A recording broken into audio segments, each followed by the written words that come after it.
This is Optimal Startup Daily, episode 133. What is Customer Service For? By Seth Godin of seths.blog. And I'm Dan. I am your host here on the show, and I'm here every single day reading to you from some of the best blogs on entrepreneurship. And for now, let's get right to our post from Seth as we optimize your life. What is Customer Service For? By Seth Godin of seths.blog. Customer service is difficult, expensive, and unpredictable. But it's a mistake to assume that any particular example is automatically either good or bad. A company might spend almost nothing on customer service, but still succeed in reaching its goals. Customer service succeeds when it accomplishes what the organization sets out to accomplish. Google doesn't have a phone number, doesn't want to engage with most users. McDonald's doesn't give you a linen napkin.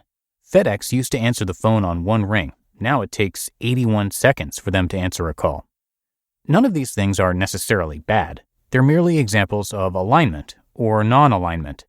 Organizations don't accidentally run ads, don't mistakenly double or halve the amount of cereal they put in the box.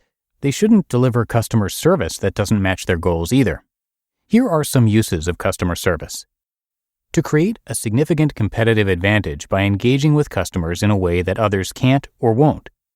This is what the over-the-top customer service approach of Zappos did. They went from being commonplace, you can buy shoes from anyone, we're anyone, to a customer delight company that happens to sell shoes.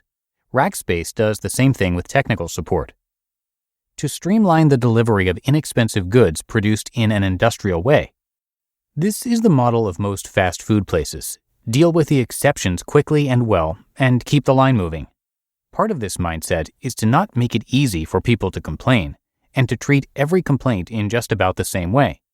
When you get a bag of rancid nuts from Planters, sure, you can visit the website, click a bunch of times, fill in a form and let them know, but they don't use it as an opportunity to earn your loyalty. Here, take 4 coupons, each good for $1 off one purchase. Thanks, we're done.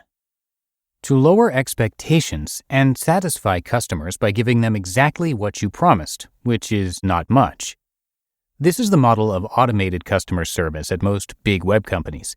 They'll do just about anything to avoid an interaction with a human, and they're clear about this, meaning that they should only end up with customers who are okay with this. To raise expectations and delight customers by giving them way more than they hoped for, which was a lot.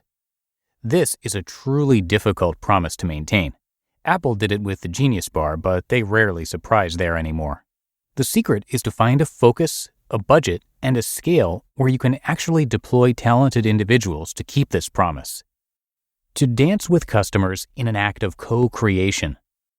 This is part of 37 Signals' secret.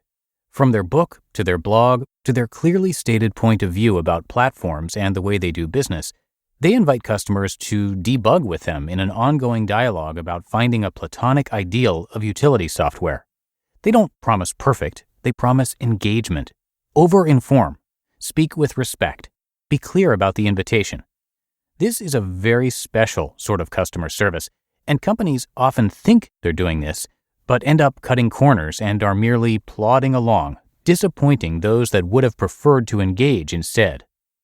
To diminish negative word of mouth. Many large organizations resort to this, the last step in a sad journey. As soon as a wheel gets squeaky, they grease it, but that's all they do, unless pressed. The problem is that many of your unhappy customers are too busy to get squeaky. They merely go elsewhere. And the ones who you finally do try to help are so pissed off it's too late.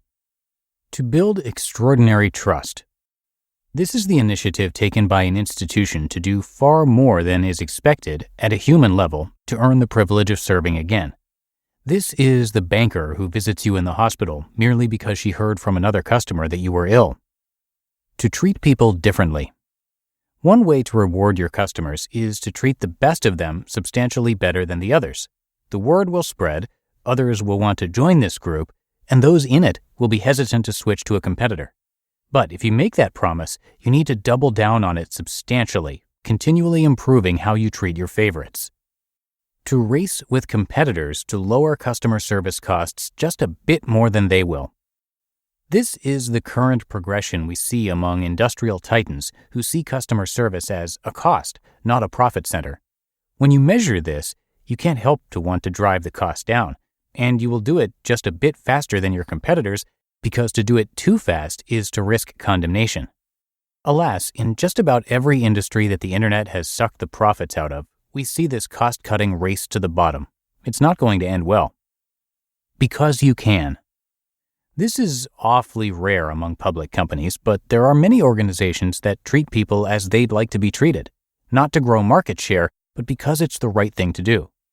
So it's clear that good customers with urgent problems left on hold by FedEx is a mismatch between what they built customer service for and what they're doing with it, and that a busy startup that doesn't invest as much time as they could in co-creation communication is not serving the goals of the beta fully.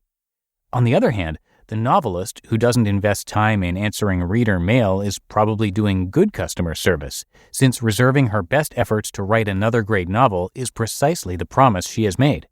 Every single person who makes budget decisions, staffing decisions, and customer service decisions must be clear about which strategy you picked.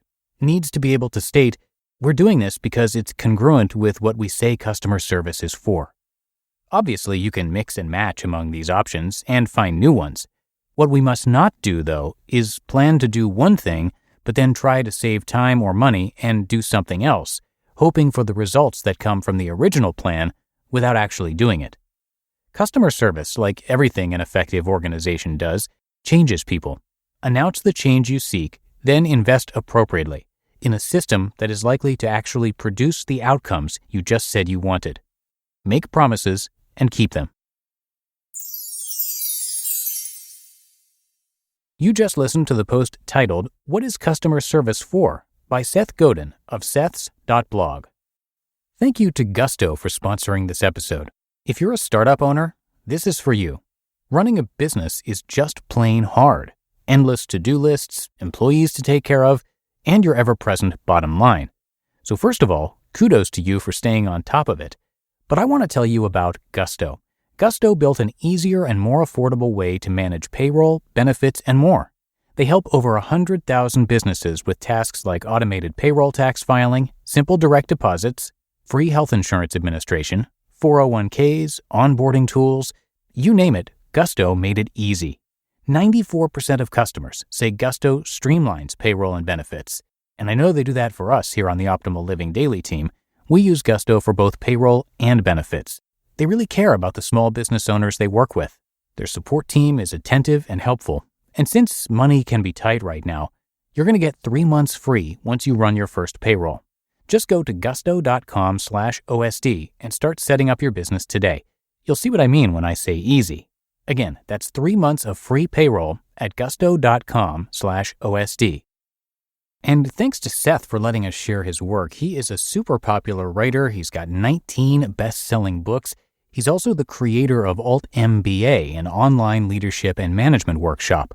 Alt MBA uses digital tools to engage with small groups of 120 students in an intense 4-week process. It's been going on since 2015, and it's transformed the lives of more than 4,500 people in more than 70 countries.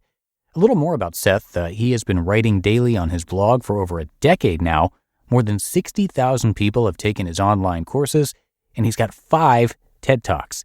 His site is definitely worth checking out. He's got a lot to offer there, and you can find his massive blog, but also books, podcasts, speeches, and so much more, all right there on his site. So come by Seths.blog to check out all of that, and I've got it linked in this episode's description for you too.